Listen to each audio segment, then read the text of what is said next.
प्रायोजक परिवार श्री तेजपाल, पुष्पा देवी, रोहित, प्रिया, राजीव, प्रीति, सक्षम, माहिका, सुबीर, यत्ती एवं समस्त गंगवाल परिवार, बारसोई, हावड़ा।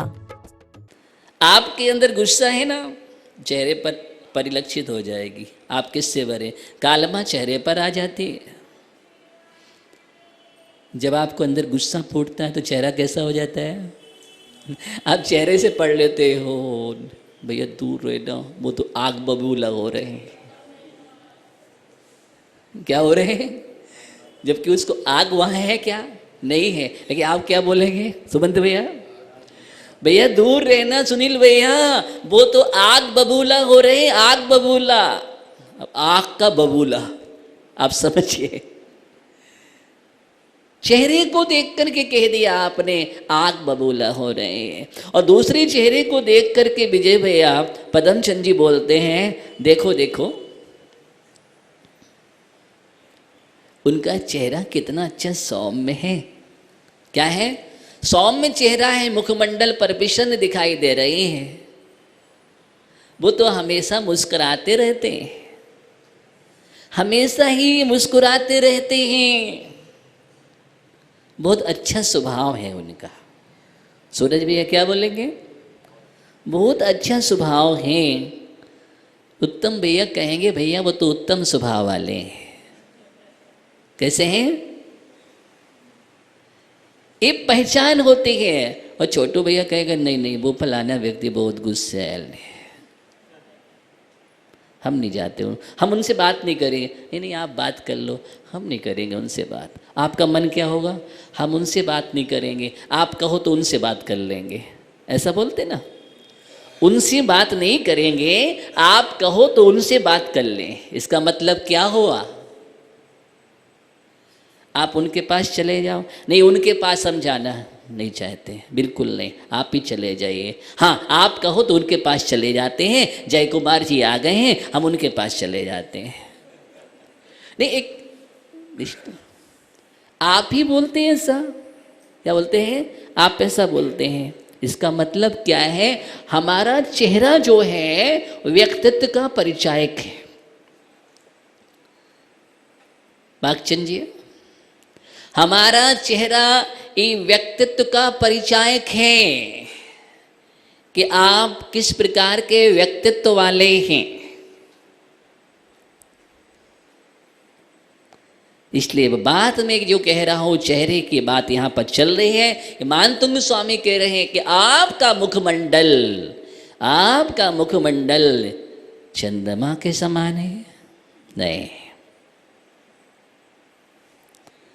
चंद्रमा के समान नहीं है, क्योंकि चंद्रमा कलंक है।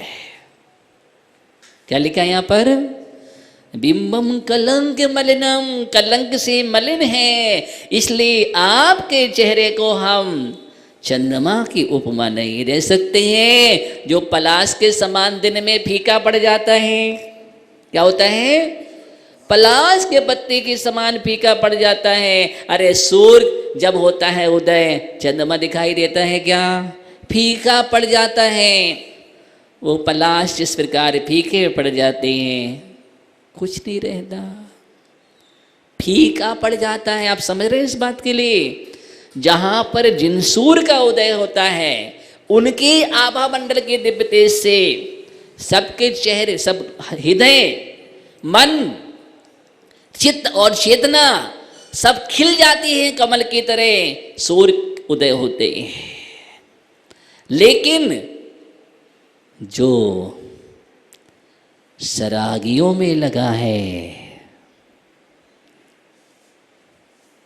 उनके प्रभाव से सबके चेहरे फीके पड़ जाते हैं। क्या पड़ जाते हैं? फीके पड़ जाते हैं। वो पलाश पुष्प के समान है। कहाँ उपमा थी रही, समझ रहे हैं आप बात के लिए? रहस्य क्या है? वो कैसे हैं? वो पलाश पुष्प की तरह हैं।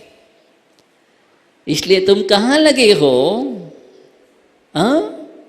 कहाँ पलाश कल्पम, कहाँ पलाश कल्पम, और कहाँ बीतरागी जिनसूर।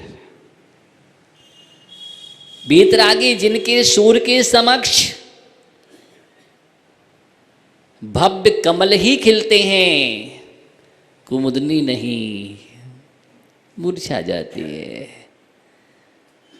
इसलिए अन्य जितने भी सरागी गण हैं वो वीतराग जिनके सूर के समक्ष सब अस्त हो जाते हैं। क्या हो जाते हैं? अस्त हो जाते हैं, प्रभाहीन हो जाते हैं। क्या समझा रहे हैं? प्रभाहीन हो जाते हैं, उनका कोई प्रभाव नहीं होता। जहाँ पर वीतरागी परमात्मा बैठे हो उनके समक्ष किसी का प्रभाव नहीं चलता है। इसलिए जब आपके पास वीतरागी परमात्मा है और इतनी प्रभा युक्त है कि जिनकी प्रभा के प्रभाव में कोई सरागी शक्तियां टिकती नहीं है। क्या नहीं होती हैं? टिकती नहीं है। रहस्य ये समझाने जा रहे हैं इसमें। तो 13वें नंबर काव्य में रहस्य को समझाया है। हम थोड़ा आगे बढ़ते हैं, अगला काव्य देखते हैं। संपूर्ण मंडल शशांक कला कलापो,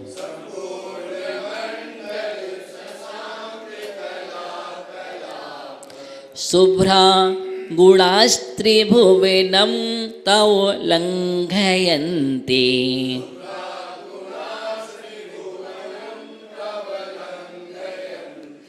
संश्रितास्त्रिजगदि स्वरनाथमेकम्,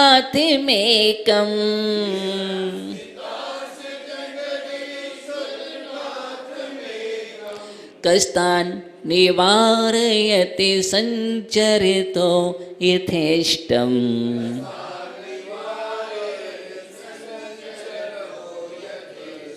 संपूर्ण मंडल शशांक कला कलापो,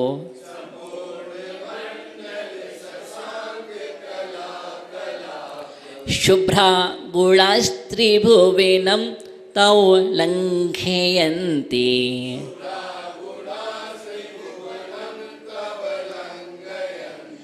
ये संस्थितास्त्रिजगदीश्वर नाथमेकम्,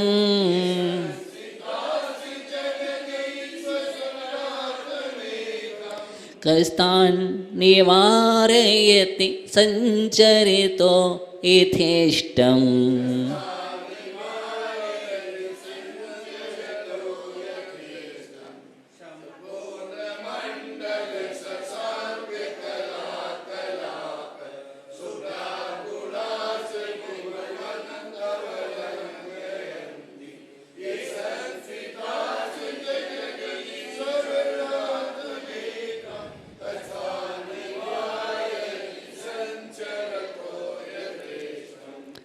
यह काव्य आदि व्याधक विनाशक काव्य है। मानसिक रोगों को और शारीरिक रोगों को नष्ट करने वाला, इस काव्य की आराधना करने वाला जीव आदि और व्याधि रोगों से मुक्त हो जाता है। आचार्य भगवान मानतुंग स्वामी कह रहे हैं, आप त्रिजगदीश्वर, त्रिजगत ईश्वर, त्रिजगत ईश्वर, त्रिजगदीश्वर हे तीनों जगत के ईश्वर। संबोधन है यहाँ से, हे तीनों जगत के स्वामी ईश्वर। तो आपके संपूर्ण मंडल शशांक, आपके संपूर्ण मंडल शशांक, संपूर्ण मंडल पूर्णिमा का चंद्रमंडल, पूर्णिमा का चांद। पूर्णिमा का चांद पूर्ण होता है। क्या होता है? पूर्ण होता है। तो पूर्णिमा के चंद्रमंडल की कला कलाप, कला समूह के समान। संपूर्ण मंडल शशांक, शशांक माने चंद्रमा, संपूर्ण मंडल। तो पूर्णिमा के चंद्रमंडल की कला कलाप, कला समूह के समान। तो पूर्णिमा की चंद्रमंडल जो होता है पूर्ण कला विकसित होता है। क्या होता है? पूर्ण कला समूह से युक्त होता है। उसके समान शुभ्रा, उसके समान शुभ्र वर्ण, शुभ्र माने उज्ज्वल, धवल, शुभ्रा उज्ज्वल, गुणः क्या? गुण।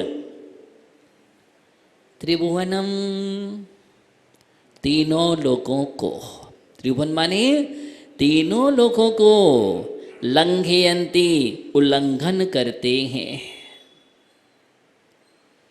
त्रिभुवन माने तीनों लोकों को, लंघयन्ति, उल्लंघन करते हैं। क्या?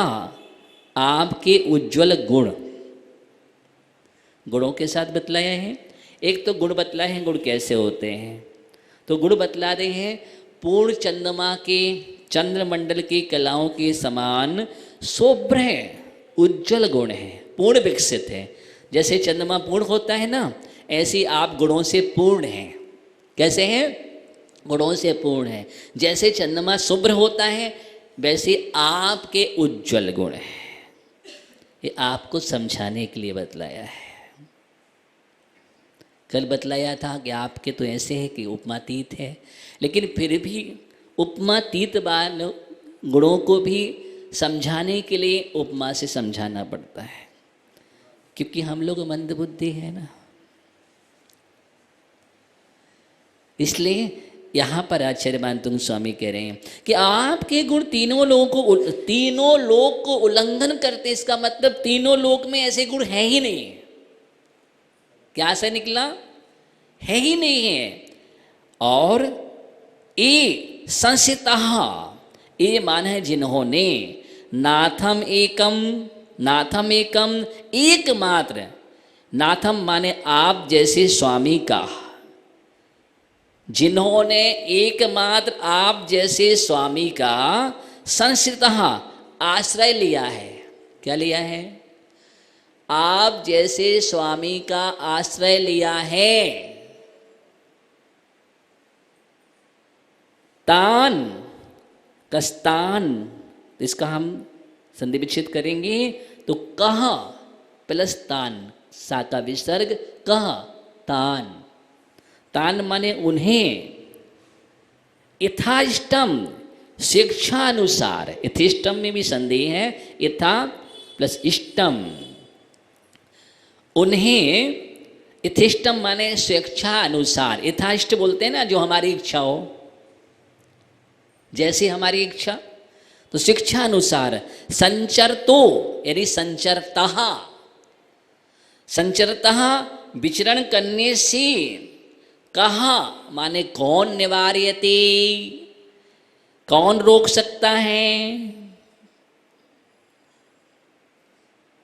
कोई भी नहीं रोक सकता। अर्थात ऐसा लोक में कोई रोकने वाला नहीं है, समर्थ नहीं है, जिसने आपका आश्रय ले लिया है। क्या समझा रहे हैं? जो भक्त आपकी शरण में पहुंच चुका है, आपकी शरणों को प्राप्त हो गया है, वह सच्चा भक्त, तीन लोक में उसको रोकने में कोई समर्थ नहीं है। वो कहीं भी विचरण कर सकता है, कहीं भी जा सकता है। मतलब दुनिया की कोई भी शक्ति उसको परास्त नहीं कर सकती है, कोई भी शक्ति रोक टोक नहीं सकती है, दुनिया की व्यंतर बाधा भी कुछ परेशान नहीं कर सकती है। कोई आपत्ति, कोई ऐसी कोई सामर्थ्यवान व्यक्ति नहीं है कि जिनेंद्र भगवान के भक्त को कोई रोक ले, नहीं, इसके आगे नहीं जा सकते आप, नहीं। वो आराम से तीनों लोकों में विचरण करता है। जिनेंद्र भगवान का भक्त, जिसने ऐसे गुणों का आश्रय ले लिया है। क्या लिया है? ऐसे गुणों का आश्रय ले लिया है। अब ऐसे गुण हैं, वो कहीं भी चला जाए, निर्भीक है, निर्भय है। क्यों? वो उसके पास वीतरागी परमात्मा की सबसे बड़ी शक्ति है। क्या है? वीतरागी परमात्मा की शक्ति है। भक्ति रूपी शक्ति, भक्ति रूपी रिद्धि, भक्ति रूपी सिद्धि जिसके पास है, उसका कौन बाल बांका कर सकता है? आप बेरोक टोक गमन कीजिए। क्या कीजिए? बेरोक टोक गमन कीजिए। आप कहीं भी जा सकते हैं। यत्र तत्र का मतलब ये है, उल्टा अर्थ नहीं लगाना, आप कहीं भी जा सकते हैं। नहीं तो बोले हम भगवान के भक्त हैं, हम कहीं भी चले जाएंगे, नहीं। कहने का मतलब जो आप डरशील हैं, भय हो जाता है, आपको डर लगने लगता है, अरे हम ऐसा नहीं करेंगे तो ऐसा हो जाएगा, अगर फलानी जगह माथा नहीं फोड़ेंगे तो माथा फूट जाएगा। उसको यहाँ पर समझाए जा रहे हैं कि नहीं, तुम्हारा माथा कहीं नहीं फूटने वाला, दुनिया में कोई ताकत नहीं है, कोई ऐसा नहीं है जो आपका माथा फोड़ सके, क्योंकि एक बार माथा जो उत्तमांग है उत्तम के लिए झुक चुका है। बस इसमें सिर्फ वही प्राप्त होता है शरण। चत्तारि शरणम पव्वज्जामि, कहाँ? चत्तारि शरणम पव्वज्जामि, इसके अलावा अन्यत ना पव्वज्जामि। इसलिए आप डरो मत, भयशील मत हो। कोई भी बालवा का नहीं, कोई अगर आप पर प्रहार भी करेगा, मैं ऐसा नहीं करोगे तो मैं आपके लिए ऐसा कर दूंगा, बुरा कर दूंगा, है मैं ऐसी शक्ति छोड़ दूंगा। हाँ छोड़ो, तुम शक्ति कौन सी शक्ति छोड़ते हो? हैं कितनी शक्ति छोड़ोगे? जैसे लक्ष्मण ने जाकर के चैलेंज कर दिया था शत्रु दमन के लिए, छोड़ो शक्ति, क्या है तुम्हारे में, कितनी शक्ति है? अरे तुम एक भी शक्ति को तुम झेल नहीं सकते, बोले तुम सब छोड़ दो। एक की बात कह रहे तुम, लक्ष्मण ने पद्म पुराण पढ़ना, 6 मंजली नगरी में पहुंच करके राजा को चैलेंज कर दिया। राजा ने सोचा ये कौन है, मेरी एक शक्ति को झेलने की सामर्थ्य नहीं हुई, कह रहा सबको छोड़ दो। हाँ छोड़ दो, छोड़ा, पहली शक्ति छोड़ दी, एक हाथ में पकड़ लिया, दूसरी शक्ति दूसरे हाथ में, तीसरी शक्ति कांख में दबा ली, इधर चौथी दबा ली, 5वीं छोड़ी, 5 ही थी उनके पास, 5वीं मुंह में दबा ली, दांतों से पकड़ ली। और बोलो और छोड़ना है क्या? राजा परास्त हो गया। ऐसे जिन शासन का भक्त होता है, कहने का मतलब ऐसा ही जिन शासन का भक्त होता है, दुनिया में कोई बाल व्यंतर कोई भी हो, ये क्षुद्र लोग क्या करेंगे? हमारे पास तो ऐसी शक्ति है, अगर हम फूकेंगे ना तो व्यंतर भाग जाएगा। क्या? स्तोत्र पढ़ते ही, महामंत्र पढ़ते ही अगर हम ऐसा फूंक दें तो व्यंतर भी टिकने वाला नहीं है। पुण्यार्चक परिवार श्री तेजपाल, पुष्पा देवी, रोहित, प्रिया, राजीव, प्रीति, सक्षम, माहिका, सुबीर, यत्ती एवं समस्त गंगवाल परिवार, बारसोई, हावड़ा।